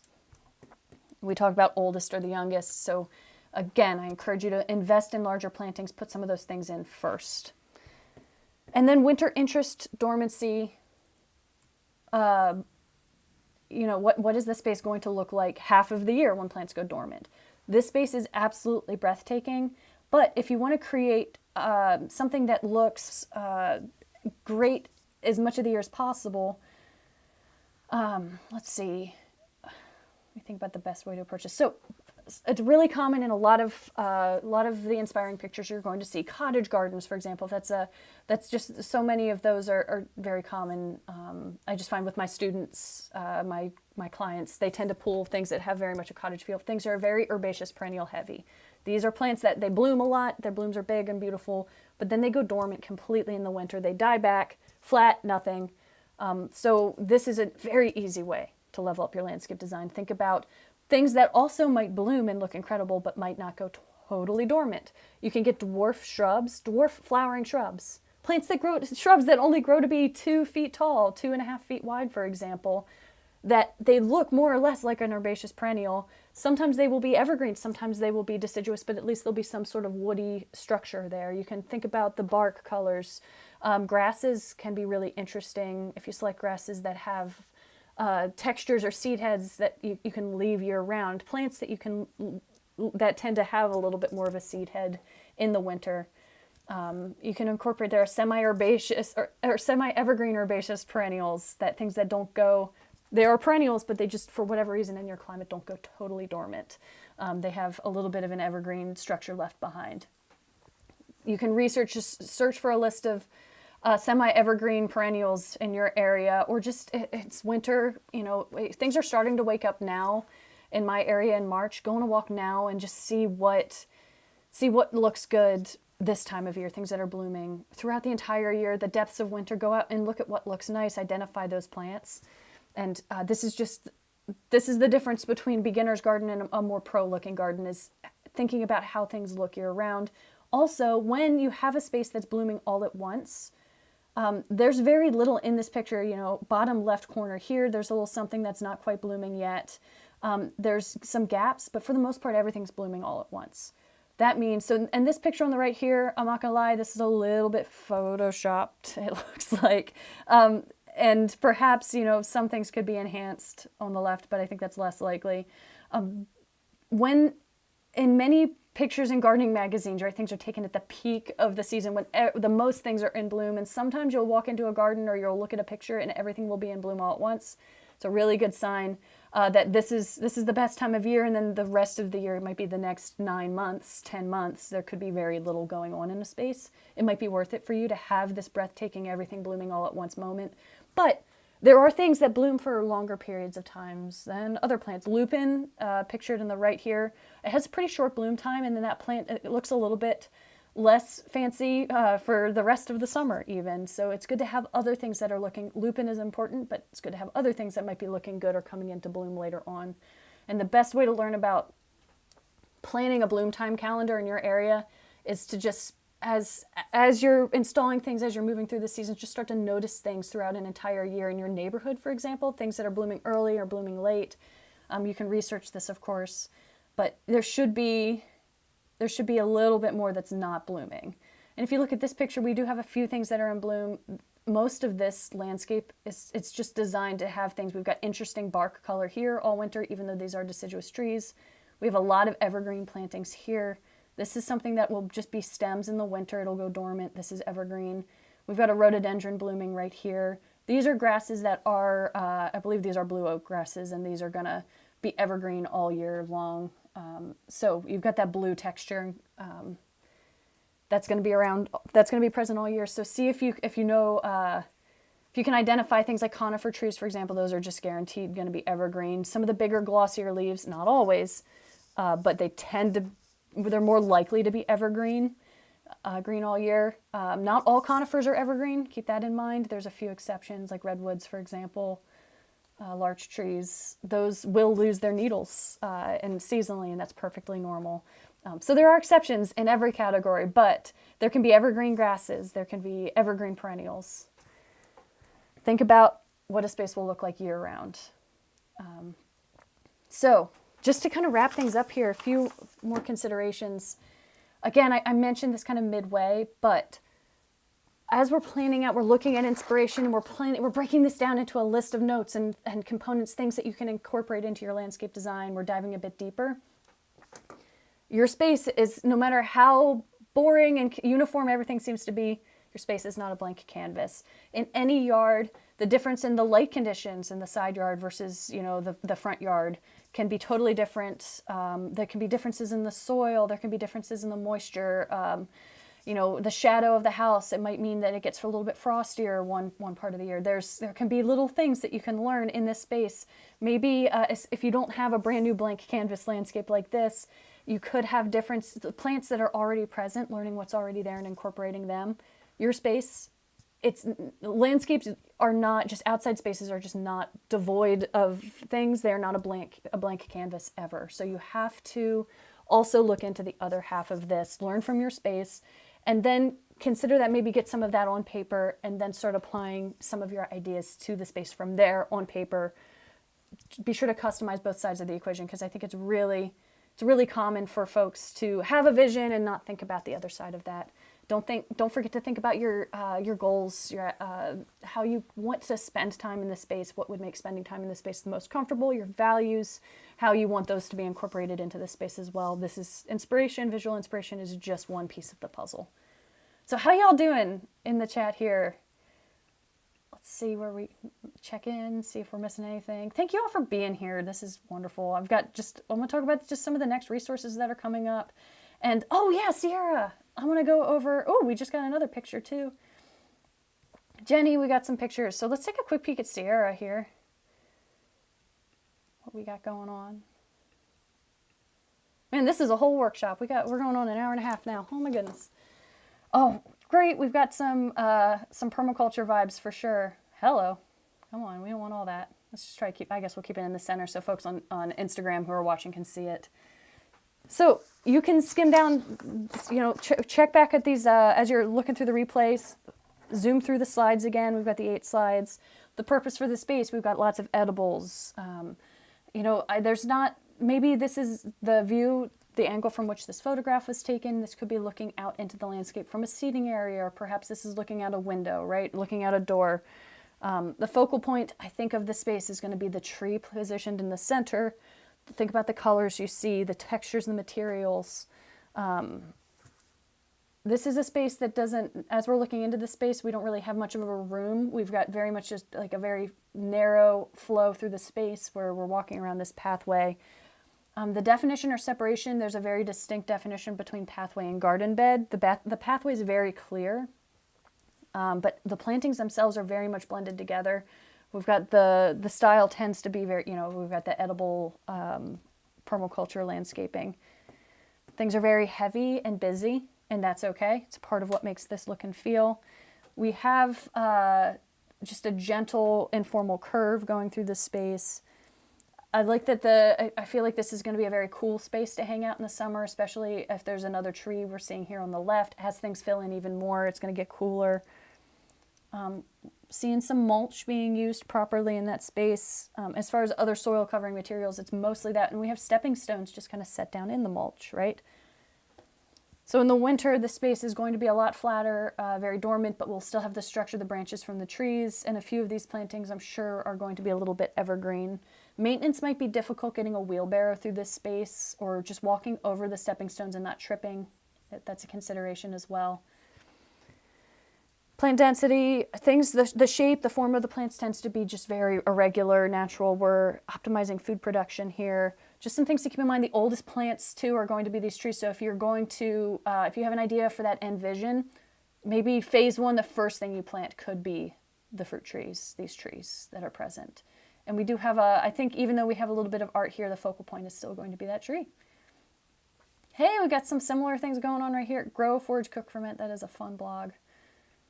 Wow, we've got a little bit more color going on in here. We've got some blooms. We've got the natural wood of what looks like maybe a greenhouse over here. We've got the branches. We've got gravel pathways. We're okay with those materials mixing. Very dense plantings as well. We also have a little bit more of a backdrop of some larger trees back there. Denser plantings, very similar.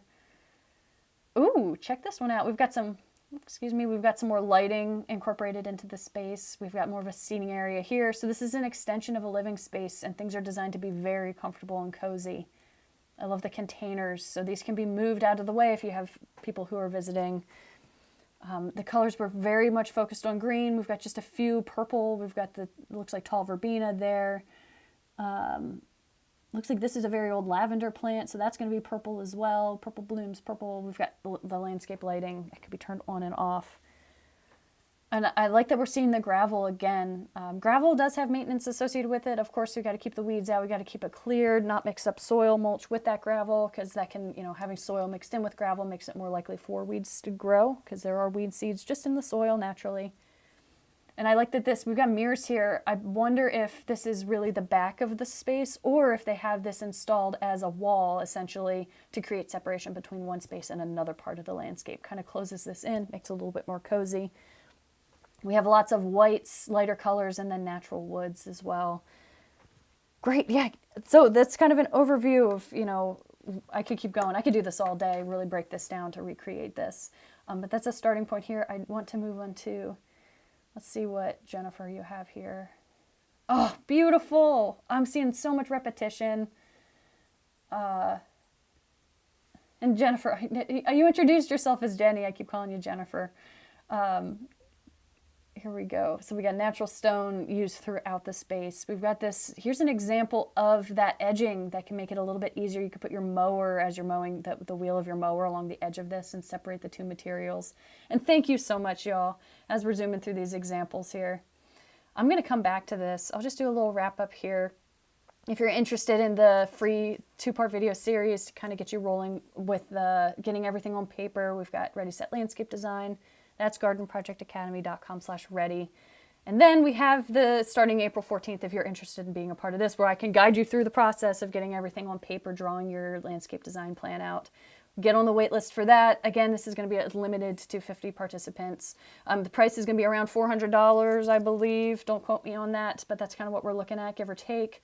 And that's for 6 weeks of landscape design help. Can't beat that as far as creating a design and having a lot of y'all in this room at once. It just, yeah, I can help everybody. And here's an overview of that schedule of what we're going to do. So today we talked about just the first step, collecting inspiration. And I added this at the last minute, so I'm seeing there's probably typos in here. It was like 2 minutes before this started. I was like, I'm going to add the schedule. Collecting inspiration, completing a site survey, clarifying your goals, how to take measurements of your space, draw a base map, some of the more techie versions of creating a base map. Personally, I'm a big fan of creating hand-drawn ones just because it can be very simple. Taking measurements, you get to know your space really well as you draw things out on paper. What to include on that base map, things to leave out. And then even if you are not a designer, don't consider yourself an artist, I have some really specific, I call them design activities, that can kind of guide you step by step through the process of getting all of your ideas on paper. How to prioritize your planting zones, how to put the right plant in the right place, research plants, how to create your design palette, bring your style to life, select materials, and then also looking toward installation phase planning, testing out the function of different aspects of this, all with extra guidance. So I have if you want to do this, get a running start, you can join the Evergreen course anytime and start watching those videos. You can get a head start before April 14th if you want to be a part of this, and then you can upgrade to this as long as seats are available. Would love to have you. And then this is kind of the outcome of this course. Forgive me, folks on Instagram, this was a lot of text to squish down. Again, I was adding kind of more information a little bit later on, but you can see the whole thing on YouTube. So the idea is by the end of the course, you create, whether you take the Evergreen, the one where you watch the videos on your own, or you join Design Together where I guide you, the outcome of that is you have a plan made. Hand-drawn to scale, the final vision of your space. So you could break that down into installation phases. So if you're planning to install in 1 year, you can still have what comes first, what comes next. Or if you're breaking that down over multiple years, how to prioritize the most important features. It can be like safety and privacy, but also how to create that end vision as quickly as possible. And then the things that you can add in, things that can come second and third. How to create a planting plan, a plant shopping list, design palettes where you're you don't want things to be too busy, so there should be a certain amount of certain materials, textures, and colors. And then also throughout the whole space, things need to be practical, functional through the whole process. So I incorporate, low maintenance landscaping is so important because we all have other things in our lives that we're balancing. Things like installation zones, irrigation zones if you're going to be incorporating irrigation. So we go over quite a bit. And if you are feeling overwhelmed about how to get all of your ideas onto paper, that's what this is. We got those design activities. I guide you step by step through that process. So gardenprojectacademy.com/help if you want to get on the wait list, and all the course offerings, of course, gardenprojectacademy.com. So thank you so much. A list of favorite books yesterday. Oh, I did talk about books, but I didn't provide like a specific list. And Sierra, remind me where you're located again, if you don't mind. Just generally, if you're comfortable with like region or planting zone. Oh my gosh, Ellie, you're too kind. Thank you so much. I'm so glad you enjoyed, and yes, and to everybody who's watching the replay too, I know that it's a lot. This was a very long presentation. We definitely got into the weeds on some of these things. Thank you so much, Ellie, for being here. Yeah, I'm happy to talk about books. Yeah, you're in Willamette Valley, Oregon. Oh my gosh. So my laptop right now is sitting on a stack of some of my favorites. So let's see. So Sierra, you were going for more of the permaculture look and feel. Oh my gosh. So where do I start? Let me unplug my mic. So Timber Press Guide to Gardening in the Pacific Northwest. Let me just grab this one out right now. This one is great for more traditional landscaping. Very specific to our region. Real Gardens Grow Natives, that is a fantastic book as well. That's outside this room sitting on my table right now because I've been looking at that one. Anything by Martin Crawford if you're not familiar with him, he is not regionally specific, but it's one of my favorite. Forgive me, y'all, going for it right here. We've got Creating a Forest Garden. This is Martin Crawford. He's got lots of info on perennial vegetables. Thank you so much, Paula. So I guess we'll call this the official wrap up, and I'm just going to go over a few more books. And please, if you have more questions, share them. And then I have my favorited question here. So Ellie, I think you had to head out, but if you're here watching the replay, if you want to talk about soil amendments, improving the soil, I recommend Green Thumb in an Hour. Let me grab the link to that. It's a $30 a 1 hour course where I talk about the basics of just intro to gardening. So if you're looking for the foundations, the fundamentals, right here, Green Thumb in an Hour. That's in 1 hour. I go over the most important basics, low maintenance, ecologically focused, budget friendly landscaping. It took me like 3 months to, maybe not 3 months straight, but I made this course over a couple of months because narrowing that down to what are the most important things that you need to know. If I only have 1 hour to sit with you and share just an introduction to low maintenance gardening, landscaping. So this is creating a garden bed, low maintenance garden bed. So flowers, landscapes. It's not so much focused on annual vegetable gardening or anything growing fruit, anything like that. But I go over, there's a soil section there where I just go about the basics of how to test your soil, how to make improvements, kind of the basics. Also how to select plants that might be most happy in the soil that you have. Sometimes your soil might need a little bit of love, sometimes it might not. So do daffodils have different zone needs? I bought daffodils from North Idaho and they're not doing well. I must need daffodils for a milder climate. Yeah, I don't know the answer to that, if they need a certain amount of cold to complete their life cycle. Now, daffodils, there can be very big differences from, one cultivar of a daffodil to another. Some are just going to be more vigorous than others slightly. Also, with bulbs, it can take a few years sometimes for them to kind of get settled, established, and rolling. For the most part, you should be able to get blooms year one, a few, and then by year 2, year 3, they're going to be multiplying. You're going to get more and more, denser patches of daffodils and more blooms in that space. So sometimes it can take a couple of years. I don't know if they need a certain amount of cold. That's worth researching. But if you're here in the U.S., if a plant has a certain listing of a range of zones that they're happy, something might want to grow in the USDA zones 6 to 8. So even if you are in zone 9, maybe that's a little bit warmer, right? They won't die because of the cold. USDA zones just refer to the temperature, but sometimes plants will need a certain amount of cold to complete their life cycles. I don't know the answer to that. Good question. Let's see here. So back to books. Let me grab from my shelf here. Gardening in the Pacific Northwest. This is a great one. Real Gardens Grow Natives, of course. If you're looking so again, Martin Crawford has some really great for permaculture type stuff. Just his books on perennial vegetables. And then Eric Tonesmeyer is incredible. And this book where he talks about, these are low maintenance plants that produce food. You plant them once, harvest from them. So if you're not familiar with those, as far as permaculture goes, then that, your slugs, you have a slug situation for sure, man. Eating the daffodils. I've not had trouble with slugs eating daffodils in my neck of the woods. You must have really passionate slugs. I'm so sorry. Oh, okay, let's see what else. Top gardening books. Pacific Northwest. If you have shade in your area, where's my book on shade gardening? Yeah, here it is.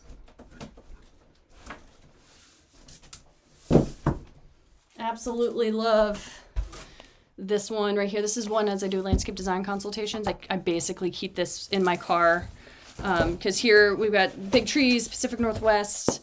It's just, this is a local book, as well as, wait, it is local, right? Pretty sure it's local. Maybe I'm wrong.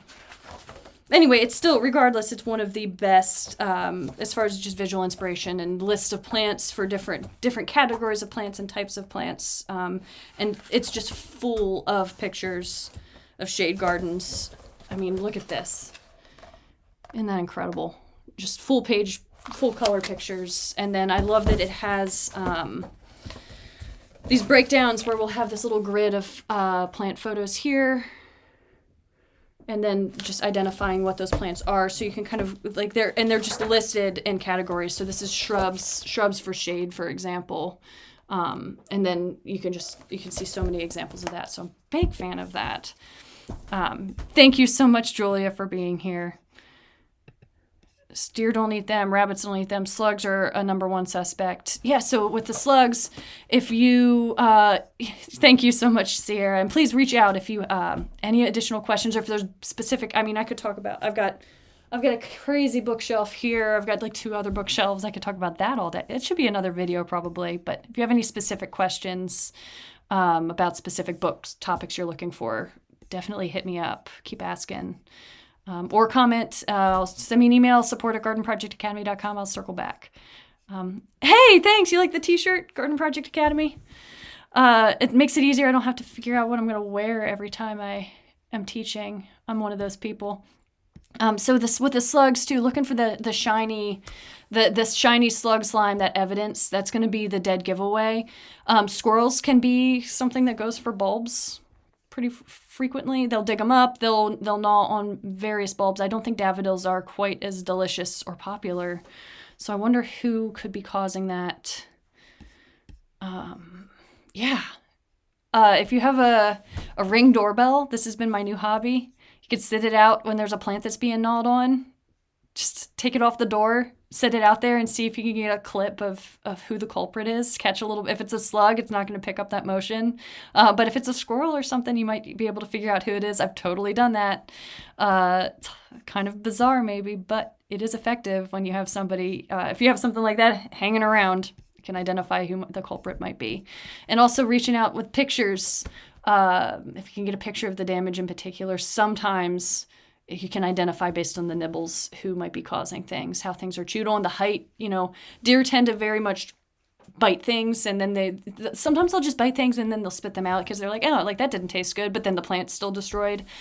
So there tends to be, there can be bored deer. They tend to nibble things off at a different point, whereas rabbits, they can be very meticulous in the way they chew things very much to the ground, or sometimes the damage can be at a lower part of a bush, shrub, tree, just because they're working within what they can reach, and what tends to be most convenient, even if you have a bored rabbit. So that can be, whereas deer, they're going to be eating from the top down.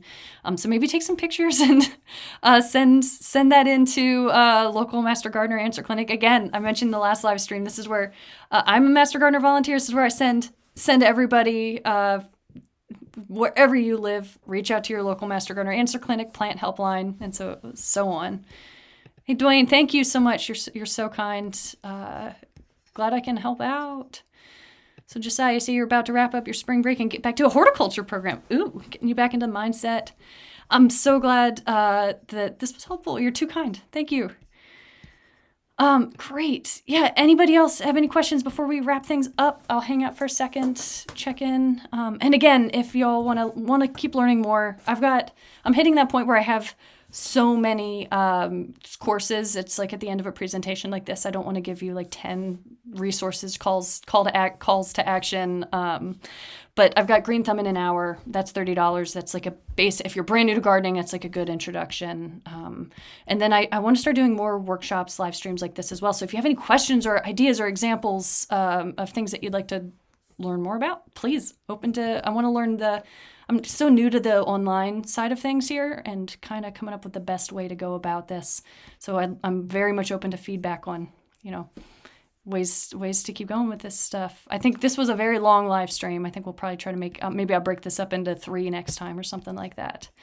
But yeah, Master Gardeners, they are that Answer Clinic plant helpline. It's free. And you can get resources very specific to just, your county, for example. The programs tend to be structured around, especially in this area. There might be a state level program, but then there's going to be one for each county. So they might have a good idea of the particular species of creatures that might be causing trouble in your neighborhood. For sure. Thank you, everyone, so much. Have a great rest of your Sunday. And if you're watching the replay, too, please keep putting things in the comments. I'm here to help. Have a good one.